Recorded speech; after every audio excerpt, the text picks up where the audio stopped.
Hi everyone, I'm Janvi. I'm an accountability coach and a corporate soft skills trainer. I think the last 2 days were really a moment of pride for all of us Indians.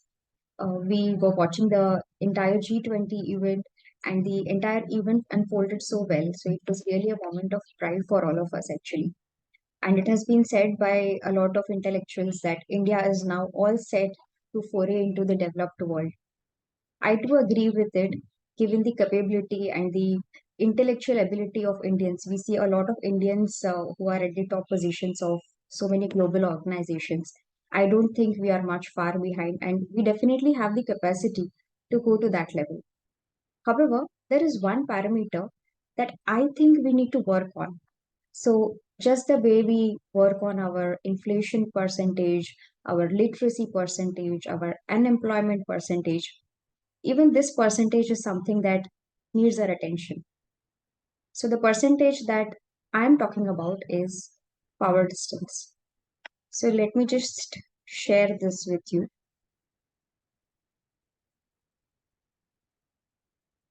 So I'm using the Gert Hofstede cultural dimensions country comparison tools.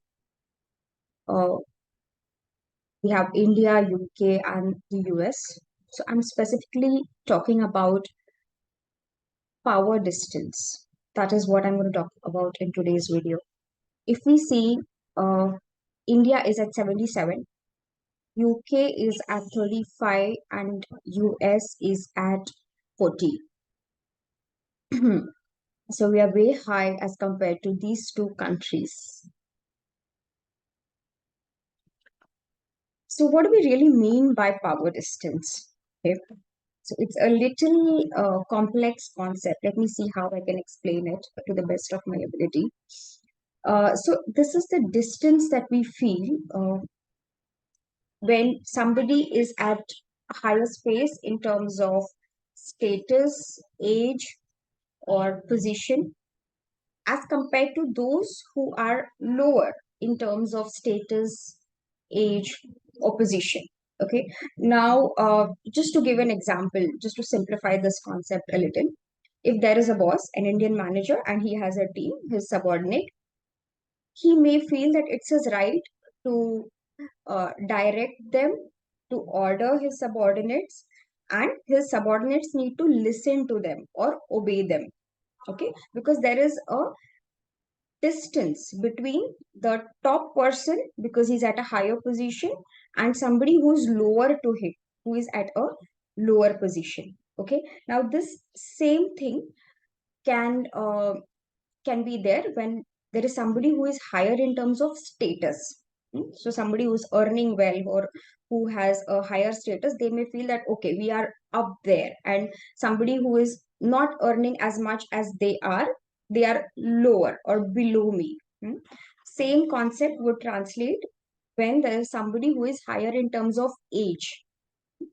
So the person who is elder may feel it's his right to talk down to the person who is lesser than them in terms of age or position in the family or whatever. Yeah. So I don't think I have really done justice to explaining this concept, but I'll see if I can try to explain it a little further as we proceed ahead on this video. Okay, so how does this translate into the day-to-day work? Okay, uh, so when we have that kind of a mentality, managers may want to micromanage people. They may not like if they ask you to overwork and you say no, or if they are given a negative feedback, they may really not appreciate listening it from somebody uh, who is their subordinate. Yeah, or they may like some kind of appreciation, or some kind of they may want their subordinates to placate them, and they may want that kind of a behavior. That's also possible. Yeah. If you see the traditional Indian companies, we do not have a first name culture. We have a sir and a madam culture. Vis-a-vis, if you see the modern IT companies who have now emerged in India.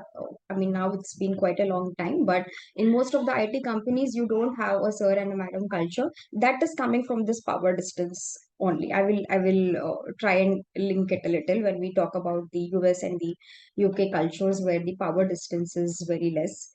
Yeah. So this is the cultural dimension, the power distance part, which I'm talking about. So the other day I was watching television and I had this travel show that I was watching, and there was this foreign hostess who was taking us around India, and her shoe was broken, and she was getting it mended from a cobbler, and I actually saw her sitting next to him when he was trying to mend her shoes. Yeah, this is something that we will never do in India, even if uh, we are comfortable sitting down, or if our feet are really aching, we wouldn't probably sit next to the cobbler. Yeah. Now, we may not have thought about it uh, specifically, but we do feel that there is a difference in the status. We are a very, very hierarchy based or country or a culture when it comes to such things. That's the reason we don't do it. Yeah. That's the reason uh, what do you say, we actually probably we want that sir and ma'am thing to come in institutions, because we want that respect, we want that power if we are at a higher position. Hmm. Now let us see how this is impacting our work life. When I talk to a lot of people, which I do talk to owing to my profession and my other interests, I see people who have gone abroad, and when I interact with them, what they tell is, the culture here is very nice. People don't interfere. They're not much concerned about what you are doing. They don't really micromanage. Uh, so we can do what we want at our own pace. They give us a lot of creative liberty, and it's nice. The culture is nice. Yeah, but wherever you have Indian managers, that's when they start that micromanaging and that that irritating culture. Yeah. Same way, even in IT setups, when somebody is working in India, obviously it's a cross-cultural setup in IT. So at times you have Indian managers, at times you have Western managers managing you. And people over here also say the same thing, that, when there are people from the UK or the US or the Western world, so to say, they are easier to deal with because they don't do that kind of a chick chick. They're just primarily concerned with the deliverables, whether delivering or no, and it's all set. So the bottom line is, we prefer we prefer to be led by a foreign manager, a Western manager. Now, is this kind of drilling in? We prefer to be led by a Western manager. How are we even thinking of becoming a Vishwa Guru when we still like to be led by the Western world? Is it kind of drilling in? If we still want the leadership to be with the Western world, and that way nobody is forcing us, we voluntarily want it to be, because we like that kind of a culture, that kind of a freedom where we can express our creativity, we can do things at our own pace. Yeah. Believe me, there are a lot of people who do not want to come back to India, who have settled abroad. They don't want to come back to India. Yeah, the facilities, the weather, the cleanliness, the hygiene, the good standard of living is definitely something which is important. But another aspect is also this power distance, because they like the culture over there. They like the freedom. They like the creative expression that they get over there. So how the hell are we really going to get into the developed world when we still like to be led by the Western world, owing to our the deficit in the culture? So this is my opinion, and I'm not even stereotyping. I'm not saying that everybody is like this. No, I have been led by a lot of people in my corporate stint, and lot of them were fabulous. They were fabulous, fantastic. I wouldn't really say that everybody is like that, but we can see in the Gerd Hofstede's cultural dimension, we are way higher than the Western countries in terms of power distance. So this aspect is definitely there. A little bit here and there will be there. So I'm not saying that I have not experienced power distance. I have experienced it in full throttle. But again, I'm not stereotyping and I'm saying that everybody is like that, or entire India is like that. But we need to become a little aware. Are we doing this? Are we doing this knowingly or unknowingly? Now, the same thing um, happens in the families also. If somebody is elder, giving respect is fantastic. It's a part of our culture. And why not? Somebody who's done well, we should be respecting them. If somebody is elder, we should definitely be respecting. But that shouldn't become a weapon for that person who is higher up in the ladder or in age to demean the person who is lower or in terms of age, position, or status. That is where we go wrong. And I don't think this was ever there as a part of traditional Indian culture, because we are a deeply rooted, a spiritual country. In spirituality, what have we learned? Okay, somebody who might be 90 years old today, you would die tomorrow and would be born as an infant. So where's the concept of younger and elder coming in? Or somebody would be in the, born to a king today and would have lived as a king, dies tomorrow and would be born in a poor man's home. Yeah, again, where is the concept of rich or poor coming in?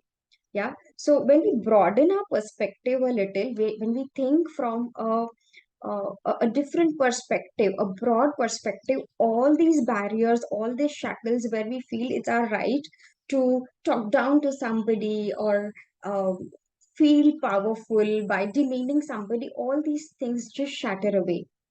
And I think if we really need to affirm our power by demeaning somebody or talking down to somebody, that means how much shallow are we feeling inside? We are not feeling that sense of power within us, because of which we feel the need to control somebody else, and that's how we feel that okay, we are powerful. So that is just indicating a lack of strength within us that we need to fill up, so that we don't have to depend on these gimmicks, or tactics in order to feel powerful. So this was a little complicated concept. I really don't know whether I have done justice to it in trying to explain what I feel or what my thoughts are.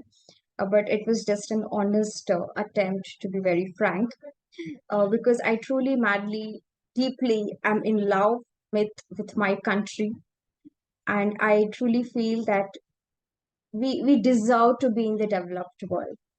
And this thing, this concept of power distance, if we take it rightly, we respect people at the top or elders, because that's in our nature, that's coming naturally, and the elders or the people who are at the top also respect their subordinates and not talk down to them. Then I think that's a fair play, and that's exactly how this country will go ahead and will truly become a Vishwa Guru. Okay, so I hope you have liked watching me and listening to me. Do share your comments. See you